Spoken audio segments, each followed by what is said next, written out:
Welcome everyone. So స్లోగా కల్కి related promotional stuff అనేది రిలీజ్ అవుతుంది. లైక్ మొన్న ఈ మధ్యనే అమితాబ్ బచ్చన్ ప్లే చేస్తున్న అశ్వత్థామ క్యారెక్టర్ ఇంట్రడక్షన్ వీడియో అనేది రిలీజ్ చేశారు, which was really very impressive. And అలాగే April 27 ఒక మంచి పోస్టర్ తో June 27 మూవీ రిలీజ్ అవబోతుందని చెప్పి అనౌన్స్ చేశారు. సో ఇలా ప్రమోషనల్ కంటెంట్ అనేది వస్తుంది. సో ఇవన్నీ చూసాక నా మైండ్ లో వచ్చిన ఒకే ఒక థాట్ అల్లా కల్కి మూవీ ఇండియన్ సినిమా హిస్టరీకి సంబంధించి మేక్ ఆర్ బ్రేక్ లాంటిది. సో అదేలాగో తెలుసుకోవాలంటే ఈ వీడియోని లైక్ చేయండి అండ్ ఇలాంటి ఇంట్రెస్టింగ్ వీడియోస్ కోసం ఈ ఛానల్ ని సబ్స్క్రైబ్ చేసుకోండి. సో మేక్ ఆర్ బ్రేక్ చేయడానికి చాలా విషయాలనే ఉన్నాయి, in which first or most important elements are genre and story. So మన దగ్గర ఎప్పుడు ఇలాంటి జానర్ లో మూవీస్ ట్రై చేయలేదు. అంటే ఆల్రెడీ ఒకటి రిలీజ్ అయింది అనుకోండి, కానీ దాన్ని పక్కన పెట్టండి, చెప్పుకోవడానికి బాగోదు. దీన్నే ఫస్ట్ మూవీ లాగా కన్సిడర్ చేద్దాము. సో ఈ సైఫై జానర్ లో హాలీవుడ్ నుంచి చాలా మూవీస్ వచ్చినా గానీ మన దగ్గర ఏ మూవీస్ రాలేదు. అంటే ఆబ్వియస్లీ కొన్ని విషయాల మూలన లైక్ మన దగ్గర అంత బడ్జెట్స్ ఉండో ఆర్ అంత టెక్నాలజీ లేదు చూపించడానికి. సో అందుకే ఈ మూవీ సక్సెస్ఫుల్ అయ్యి ఆడియన్స్ కి నచ్చితే ఇలాంటి జానర్ మీద ఇంకా చాలా మంది ప్రొడ్యూసర్స్ డబ్బులు పెడతారు. అండ్ అలాగే హీరోస్ కూడా ఈ టైప్ ఆఫ్ స్టోరీస్ ని యాక్సెప్ట్ చేస్తారు. సో స్లోగా మన దగ్గర కూడా ఆ స్టాండర్డ్స్ అనేవి పెరుగుతాయి. అండ్ సెకండ్ వచ్చేసి స్టోరీ. నాకు తెలిసి we are living in a golden era. Because మీరు ఏదైనా అనండి హిస్టరీ ఆర్ మైథాలజీ అని, కానీ ఆ స్టోరీస్ అన్నిటిని స్లోగా మన మూవీస్ లో ఇంక్లూడ్ చేయడం అనేది చాలా గ్రేట్ విషయం. అండ్ ఆల్రెడీ హనుమాన్ లాంటి మూవీస్ ఇలాంటి కాంబినేషన్ ని స్మాల్ స్కేల్ లో బాగానే పుల్ ఆఫ్ చేసింది. బట్ ఈ మూవీ అదే విషయం చాలా హ్యూజ్ స్కేల్ లో పుల్ ఆఫ్ చేయబోతుంది. And we all know that ఈ జస్ట్ ఒక ఫస్ట్ పార్టే అని. డెఫినెట్లీ దీనికి సీక్వెల్స్ అనేవి ఉంటాయి. అండ్ వీళ్ళు ఇలా చేయటం వలన ఆటోమేటిక్ గా చాలా మంది మన కల్చర్ గురించి తెలుసుకుంటున్నారు. లైక్ అశ్వత్థామ గురించి కూడా రిలీజ్ అయ్యాక చాలా మంది చూశారు. And that brings to my next point, which is audience. So మీకు తెలిసిందే ఈ మూవీని వరల్డ్ వైడ్ గా రిలీజ్ చేస్తున్నారు. సో ఇందాక చెప్పిన పాయింట్ ని అండ్ ఈ పాయింట్ ని కనుక మిక్స్ చేసి చూడండి, మీకే అర్థమైద్ది నేనేం చెప్తున్నానని. సో మన దగ్గర ఉన్న ఆ రిచ్ కల్చర్ ని ఇప్పుడు ఒకేసారి గ్లోబల్ లెవెల్లో అందరూ చూడబోతున్నారు. అండ్ ఈ మూవీ ఆ విషయాన్ని ప్రాపర్ గా చూపించి కరెక్ట్ గా జెన్యూన్ గా పుల్ ఆఫ్ చేస్తే మాత్రం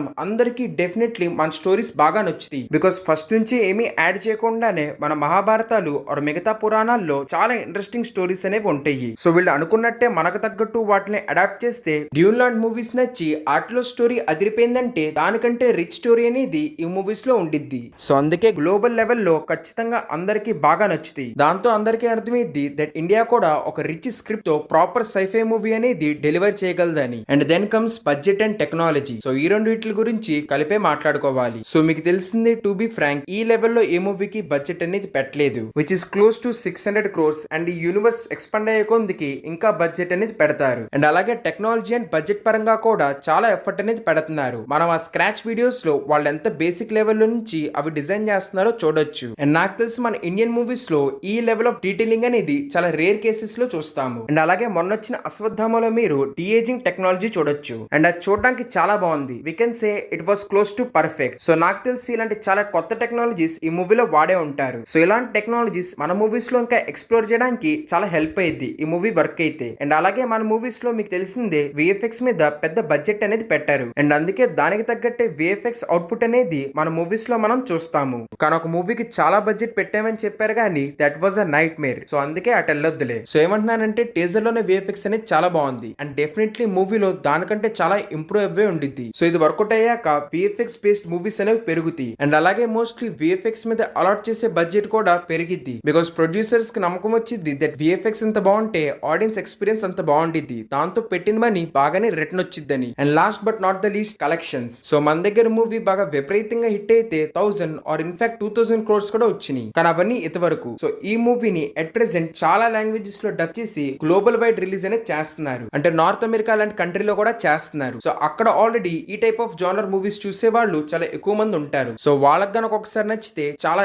ఈజీగా ఈ మూవీ ఇప్పుడు దాకా ఉన్న అన్ని రికార్డ్స్ కన్నా చాలా పెద్ద రికార్డ్స్ బ్రేక్ చేయగలదు because of global release. And ఈ స్ట్రాటజీని ఫ్యూచర్ లో చాలా మూవీస్ వాడొచ్చు. సో ఇవే ఆ పాయింట్స్. సో నాకు తెలిసి ఇవి గనక వర్కౌట్ అయితే ఇండియన్ సినిమా హిస్టరీలో ఒక కొత్త పాతే ఓపెన్ అవుతుంది, in which we can see a wide variety of movies. So అందుకే నాకు తెలిసి ఈ మూవీ వర్కౌట్ అనేది చాలా important because it will make or else it will break. So ఇవే నా థాట్స్ అట్ ప్రెసెంట్ కల్కి మూవీ మీద. నేను చెప్పిన వాటితో మీరు కనుక అగ్రీ చేస్తే లైక్ చేయండి, ఆర్ ఒకవేళ డిసగ్రీ చేస్తే ఎందుకో కింద కమెంట్స్ లో చెప్పండి. అండ్ ఇలాంటి ఇంట్రెస్టింగ్ వీడియోస్ కోసం ఈ ఛానల్ సబ్స్క్రైబ్ చేసుకోండి. ఇంకా థ్యాంక్ యూ ఎవ్రీవన్. నెక్స్ట్ వీడియోలో కలుద్దాం.